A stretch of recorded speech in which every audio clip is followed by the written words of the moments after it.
So let's go ahead and jump in. It is about 10:30. Now we can go ahead and get started.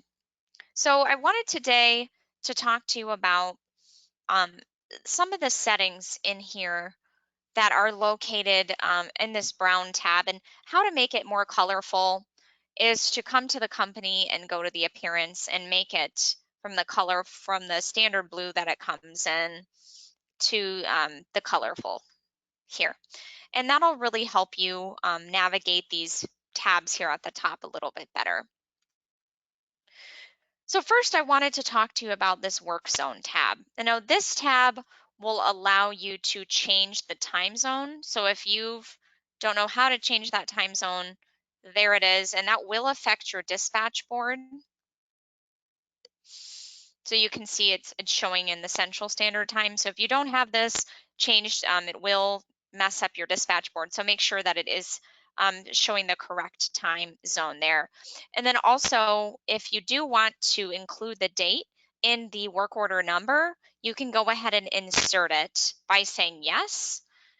So if I just said yes, you can see here if it's no, it's got just that the amount of digits that you want to select. Or if I select yes, it'll insert that date, which is really helpful when you're looking for service history. So let's go ahead and create a work order, and I'll show you about the service history feature. So you can see here when I move on to the next screen, you can see all of the site service here. And before, when I didn't have the date inserted, I couldn't see the date that the service was performed. But now that I did, you can see the date here. And as you can see, the work order, it says work order type, status, tech, and description. There is no column for date that the work was completed, which is why it's so helpful to have that date inserted, so you know the date was the date of the last the work order was performed. And this when you're on you're on the phone with a customer while you're creating this work order, so you can absolutely talk to, the last visit that they were out there on. Okay, and let's keep going down here so I can point out some other really good. And as you can see, if I navigated away from that work order, it saved my work in the lower right-hand corner in an auto draft. So let's go to model your business. This is an area I really like to talk about. You can add as many attributes as you want to track on equipment type. So if you're looking to track an AC unit, you can add all of the attributes under this area attributes, and then you can go ahead and change them here by saying yes, track, and then the technicians will be allowed to go ahead and enter in all of that information. And then when you go ahead and add that equipment to the customer's profile, it will appear as a category then. So if I just want to just show you this one customer that we're working on, you can see here that she's got a few pieces of equipment underneath her profile. We're working on her AC unit, her furnace, and her pool. So if you come back to this work order here that we left off on, you can see the AC and the furnace are now categories in her in the problem area. And why that's helpful is because if you do click on, say, the AC or the furnace, then now instead of it being lumped in the site service area, you can just come down to equipment service and you can see just the AC or just the pool or just the furnace. So it does take an additional step um, of adding that equipment to the customer's profile, but it does make a pretty profound difference in terms of searching for service history. And it also makes a big difference when when the technicians are looking at those work orders on their phone. They can actually, if you've added that equipment to the customer's profile, they can look through those work orders on their phone according to equipment. So it isn't just looking like a needle in a haystack. Okay. So just if we're just continuing on here. Okay. Now this printout footers area, this is where the language would appear at the bottom of the work order or the bottom of the invoice. So this is where you can really put that language, like your warranty language or guarantee for service or a great phone number. that they can reach you at if they're not happy with the service, or if they need to contact you. This is where you would put that language there. So this mobile settings area, this primary work order details, this is a great area to go ahead and make sure there aren't any fields that you want to show or hide here. So if there are custom fields that you do want to have the technician see, it's going to be under the custom fields area. So what you would do is you would add that custom field to the work order. And then once it was added, you would come back here under mobile settings, and it would appear here as a field. And then you would be able to just hit show. And then the technicians would be able to see that field. And then when you're entering in, when you're creating that work order, we come back here and create that work order and move to the next step.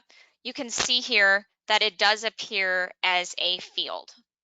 Those custom fields, you can see work order custom field. So you would have to input information into these areas in order for that technician to see that field in the mobile settings area, which would be here. Okay. And here under financial, a great area I wanted to talk about is this QBMS integration. So this is where you would really have to have, if you do want the technicians to be able to take a payment in the field, you want to make sure that you're connected with Intuit Merchant. So if you do need help connecting your Intuit Merchant account, please just let me know. Contact us after the demonstration is over, and we can absolutely help you connect that so your technicians can take a payment in the field. So, just high level, in this last part here, this notifications, if you do want your customers receiving a notification when the work order was created, you can check this box, or say if the technician is en route, you can check that box. We don't do text messaging with this Intuit Field Service Management, just email notification. Okay, so you've got to save that. Now, if you do have the time card module activated, you can set the time card period here, or what you could do is you could do punch in, punch out, or the work order feeding the time card. If you do have the time card module activated, I would suggest staying with the work order feeding the time card. That is the most accurate, meaning when the technician starts the work, it'll start the time clock. When he stops the work, it'll stop the time clock, and it'll send all of the time to the time card area. So if we just come back here to a previous pay period, you can see that it does break down all of the time and totals it all up, which makes it very accurate. So the time, if you're considering purchasing a dispatching software, one of the biggest reasons to do so would be because of the time card module. It is a big selling feature of Intuit Field Service Management. Another big selling feature is the service agreement module. It is absolutely fantastic if you are doing reoccurring work. It does create automatic work orders for you, and you can find those automatic work orders that have been created in the list area here under Schedule PM. So once those are created, it will flag you when it's the last PM. So if you're doing, say, a biannual fall and spring on the AC and the furnace, and once you get to the AC, you're going to get a flag to let you know that it's the last PM if you've just created a 1-year service contract. So it will pop up in your queue, 10 days before the start date, or maybe 1 day before the start date. You can set that up in the settings, and then you would go ahead and edit that assignment and schedule that technician. It's really that easy to keep track of your service agreements, and then you'd be able to run a report to find out, your upcoming preventative maintenance for the next month.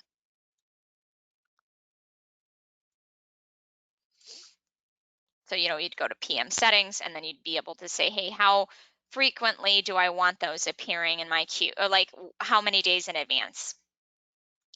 And then this is if you do want to be a part of the work order network. With Corrigo, they would be able to send you work orders to your queue for work if you're interested in being a provider for the Corrigo network, and we can talk to you about that. I'm just going to put my information up on the screen. I just wanted a high level go through the settings. today.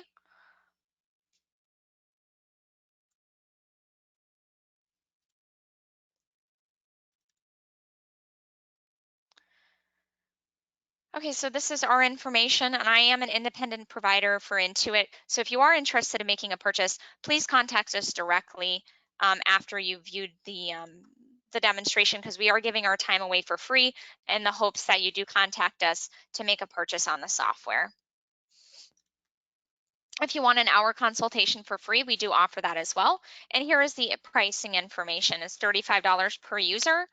And if you go above 11 users, it goes down to $31. So thank you so much for your time, and tune in every Wednesday at 10:30.